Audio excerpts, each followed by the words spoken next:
देसी थिएटर आपके लिए लाया है दी एडजस्टमेंट ब्यूरो। दी एडजस्टमेंट ब्यूरो एक रोमांटिक कॉमेडी हॉलीवुड मूवी है जो 2011 में रिलीज हुई थी। मूवी शुरू होती है डेविड नॉरिस नाम के पॉलिटिशियन से, जो यूनाइटेड स्टेट सेनेट के लिए इलेक्शन में खड़ा होता है, लेकिन वो इलेक्शन हार जाता है और मायूस होकर बाथरूम में अपनी स्पीच रेडी कर रहा है। वहां उसे एक लड़की जिसका नाम एलिस है मिलती है। दोनों आपस में बातें करने लगते हैं।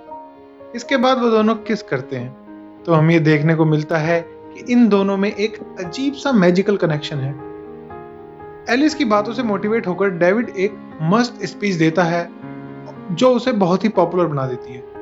अब 1 महीने बाद 2 सूट बूट वाले बंदे एक पार्क की बेंच पर बैठे हैं, जिनका नाम हैरी और रिचर्डसन है। रिचर्डसन हैरी का बॉस है और उसे ऑर्डर देता है कि तुम्हें उसकी शर्ट पर 7:05 से पहले कॉफी गिरानी है। यहाँ हमें कुछ भी नहीं पता चलता कि ये क्या हो रहा है और ये किसकी बात कर रहे हैं। इधर डेविड एक बस पकड़ रहा होता है। अब दूसरी तरफ हैरी की आंख लग जाती है और 7:05 हो जाते हैं। जैसे ही उसकी आंख खुलती है वो देखता है कि वो अपने मिशन में लेट हो गया है और डेविड बस में चढ़ चुका होता है। अपनी गलती सुधारने के लिए हैरी बस के पीछे भागने लगता है, लेकिन अभी भी हमें यह नहीं पता चलता कि ये हो क्या रहा है। अब बस में डेविड की मुलाकात इत्तेफाक से एलिस से हो जाती है और दोनों खुश हो जाते हैं और बातें करने लगते हैं। डेविड एलिस को बताता है कि वो आज एक नई जॉब के लिए जा रहा है और उसने पॉलिटिक्स से रिटायरमेंट ले लिया है। वो उसे कहती है कि उसे दोबारा से इलेक्शन लड़ना चाहिए। वो बातें करते रहते हैं। इसके बाद डेविड एलिस का फोन नंबर ले लेता है। इधर बस के पीछे भागते हुए हैरी को एक गाड़ी टक्कर मार देती है और वो सड़क पर गिर जाता है और उसकी बुक दूर जाकर गिरती है। वो बुक उठाता है और खोलता है तो हमें दिखता है कि असल में ये बुक नहीं, कोई हाईटेक गैजेट है। हैरी का मिशन फेल हो जाता है। बस से उतरने के बाद डेविड अपने ऑफिस पहुंचता है, लेकिन यहाँ एक अजीब बात देखने को मिलती है। सब लोग स्टैचू बने हुए होते हैं, कोई भी हिल नहीं रहा है, लेकिन डेविड इस बात पर ध्यान नहीं देता और कॉन्फ्रेंस रूम में घुस जाता है। जैसे ही वो अंदर घुसता है तो देखता है कि वहां बहुत सारे स्पेशल कमांडो टाइप लोग हैं और कुछ सूट बूट वाले लोग भी हैं, जिनमें से एक रिचर्डसन भी है और वो डेविड के कलीग्स पर कुछ एक्सपेरिमेंट जैसा कर रहे हैं। डेविड को देखते ही रिचर्डसन अपने आदमियों से उसे पकड़ने के लिए कहता है। डेविड डर के भागने लगता है, लेकिन वो जहां जाता है रिचर्डसन वहीं पहुंच जाता है। आखिरकार वो डेविड को पकड़ लेते हैं और बेहोश कर देते हैं। अब दिखाते हैं कि डेविड को कुर्सी पर बांध रखा है और सूट बूट वाले लोग आपस में बात कर रहे हैं। ये सूट बूट वाले लोग देखने में ऐसे लगते हैं जैसे किसी गवर्नमेंट ऑर्गेनाइजेशन के ऑफिसर्स हों, जिनमें हैरी और रिचर्डसन भी शामिल हैं। अब डेविड पूछता है कि वो लोग कौन हैं और उससे क्या चाहते हैं। इसके बाद रिचर्डसन डेविड को बताता है कि उसने वो देखा है जो आज तक बहुत ही कम इंसानों ने देखा होता है।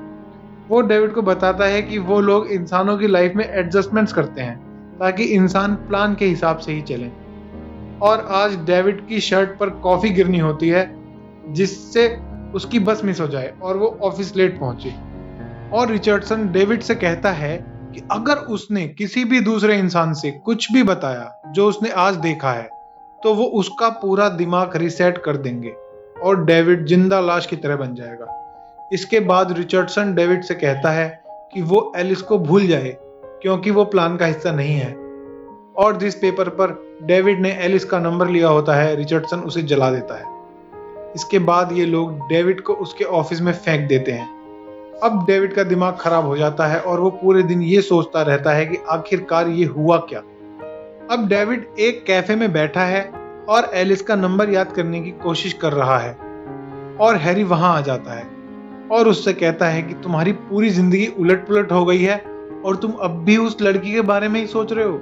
डेविड हैरी से पूछने लगता है कि आखिर ये सब है क्या और तुम लोग हो कौन। हैरी डेविड को 4 बजे एक बोट पर आने के लिए कहता है। अब बोट पे हैरी डेविड को मिलता है और सारी बात समझाने की कोशिश करता है। वो डेविड को बताता है कि उनका काम बस इतना है कि कोई भी इंसान चेयरमैन के प्लान से ना भटके। इसके अलावा उनके पास कोई ऑथराइजेशन नहीं है।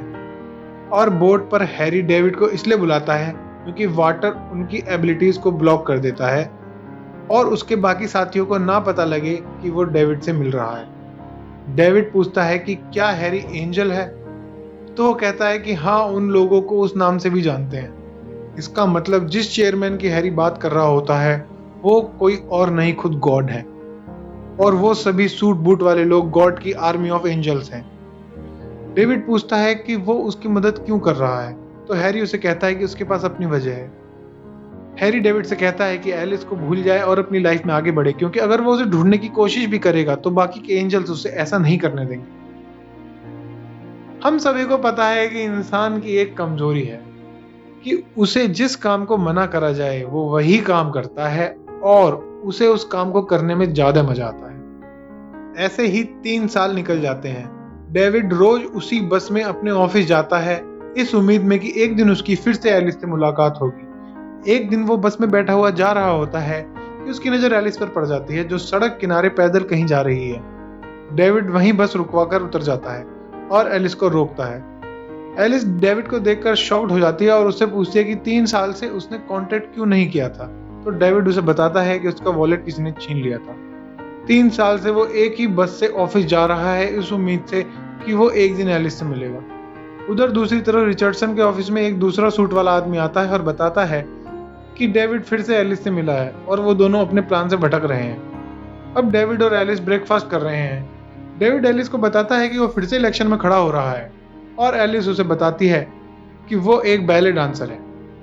इधर रिचर्डसन इन दोनों को अलग करने की कोशिश करने लगता है और डेविड के मैनेजर को रेस्टोरेंट में ही पहुंचा देता है और एलिस की डांस रिहर्सल को प्रीपोन करवा देता है।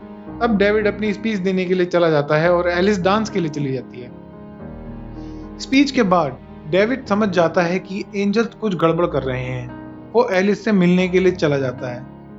रिचर्डसन डेविड के रास्ते में मुश्किलें खड़ी करने लगता है, लेकिन डेविड हार नहीं मानता और जहां एलिस की डांस रिहर्सल चल रही है वहीं पहुंच जाता है।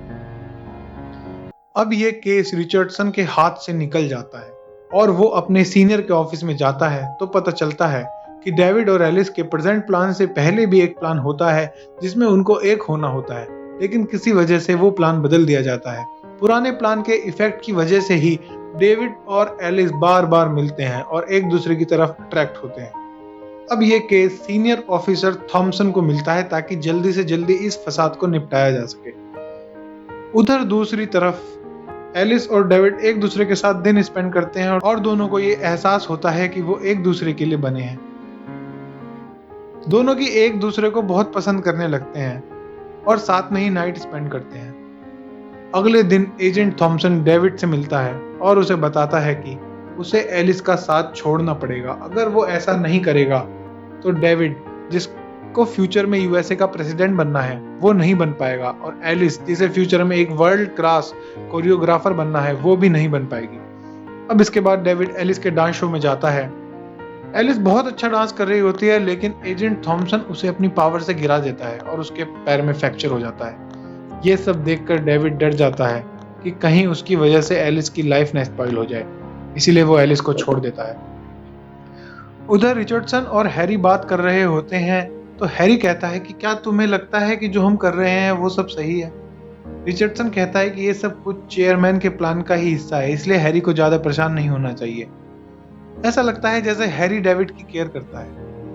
अब 11 महीने बाद डेविड अपने सीनेट के इलेक्शन के लिए कैंपेन कर रहा होता है। इसके बाद न्यूज़पेपर में एलिस की और किसी से शादी की न्यूज़ देखता है और सैड हो जाता है। उधर दूसरी तरफ दिखाते हैं कि एलिस भी सैड है। इसके बाद हैरी डेविड को मिलता है और बताता है कि एजेंट थॉमसन की सारी बात सच नहीं थी। डेविड हैरी को बताता है कि वो इस बार इलेक्शन में आगे तो चल रहा है, लेकिन उसके दिमाग में बस एलिस ही रहती है और उसे अब बिल्कुल भी फर्क नहीं पड़ता कि फ्यूचर में क्या होगा। उसे बस एलिस चाहिए। इसके बाद डेविड हैरी से कहता है कि एलिस की शादी से पहले उसे उससे मिलना होगा। हैरी डेविड को बताता है कि एजेंट थॉमसन तुम्हें एलिस तक कभी नहीं पहुंचने देगा। डेविड हैरी से मदद मांगता है। इसके बाद हैरी डेविड को बताता है कि वो सारे एजेंट एंजल से बचते हुए एलिस तक कैसे पहुंच सकता है और डेविड को अपनी हैट दे देता है, क्योंकि इसी हैट की हेल्प से ही एंजल्स एक जगह से दूसरी जगह पहुंचते हैं। अब डेविड हेड की मदद से सीक्रेट डोर से होता हुआ एलिस तक पहुंच जाता है। दूसरी तरफ एडजस्टमेंट ब्यूरो में एजेंट थॉमसन को पता चल जाता है और वो अपनी टीम लेकर डेविड को रोकने के लिए निकल जाते हैं। डेविड एलिस को सॉरी बोलता है और उसे सच्चाई बताने लगता है और एजेंट से बचने के लिए एक जगह से दूसरी जगह जाने लगता है और दोनों स्टैच्यू ऑफ लिबर्टी पहुंच जाते हैं। एलिस को कुछ भी समझ में नहीं आता कि ये हो क्या रहा है और वो परेशान हो जाती है। डेविड उसको सारी बात बताता है और उस पर ट्रस्ट करने के लिए कहता है और उसे बताता है कि अब उन्हें चेयरमैन के पास ही जाना पड़ेगा। डेविड एलिस से कहता है कि अगर वो उसके साथ नहीं आना चाहती तो वो समझता है और अकेला ही चेयरमैन के पास चला जाएगा, लेकिन अगर वो उसके साथ आती है तो उसकी लाइफ जितनी भी हो वो कभी उसका साथ नहीं छोड़ेगा। एलिस डेविड के साथ जाने के लिए मान जाती है और वो गेट के अंदर चले जाते हैं जो कि एडजस्टमेंट ब्यूरो की ही बिल्डिंग होती है और वो दोनों चेयरमैन को ढूंढने लगते हैं और भागते भागते छत पर पहुंच जाते हैं और इधर से एजेंट्स भी उनके पीछे आ जाते हैं और वो ट्रैप हो जाते हैं। अब जाने का कोई और रास्ता नहीं होता। इसके बाद दोनों एक पैशनेट किस करते हैं और इसके बाद वो देखते हैं कि छत पर और कोई नहीं होता, सभी गार्ड्स गायब हो जाते हैं। उसके बाद वहां हैरी आता है और उसके पास एक एनवेलप है। डेविड हैरी से पूछता है कि क्या वही चेयरमैन है। हैरी हंसता है और कहता है कि वो चेयरमैन नहीं है, लेकिन तुम चेयरमैन से कभी ना कभी मिल चुके हो। हर कोई अपनी लाइफ में चेयरमैन से कभी ना कभी मिला होता है, लेकिन लोग उनको पहचान नहीं पाते। डेविड हैरी से पूछता है कि क्या ये कोई टेस्ट था। हैरी उसे बताता है कि सब कुछ एक टेस्ट ही है, इंसानों के लिए भी और यहाँ तक कि एडजस्टमेंट ब्यूरो वालों के लिए भी। डेविड एलिस के लिए सब कुछ दांव पर लगा देता है और जब एलिस स्टैच्यू ऑफ लिबर्टी के गेट से डेविड के साथ एडजस्टमेंट ब्यूरो की बिल्डिंग में आती है तो वो भी डेविड के लिए सब कुछ दांव पर लगा देती है। उन दोनों ने ही अपनी फ्री विल के लिए फाइट करी है और वो फेट के आगे नहीं झुके हैं, इसीलिए चेयरमैन ने उनका प्लान चेंज कर दिया है। इसके बाद हैरी एनवेलप खोलता है और दोनों को पेपर दिखाता है। पेपर पर दोनों की लाइंस एक साथ जा रही होती हैं, मतलब अब दोनों साथ साथ रह सकते हैं। हैरी अपनी हैट ले लेता है और वो दोनों एक दूसरे की बाहों में बाहें डालकर एक दूसरे के साथ लाइफ स्पेंड करने चले जाते हैं और इसी के साथ ये कहानी खत्म हो जाती है। ये कहानी बहुत ही अच्छा मैसेज देती है कि इंसान अपनी तकदीर खुद ही बनाता है। चाहे रास्ते में कितनी भी मुश्किल हो, कितनी भी कठिनाइयां हो, इंसान को हार नहीं माननी चाहिए। भगवान भी उन्हीं की मदद करता है जो अपनी मदद खुद करते हैं। इसी के साथ अब देसी थिएटर आपसे विदा लेता है। तो मिलेंगे अगली वीडियो में, तब तक के लिए अलविदा।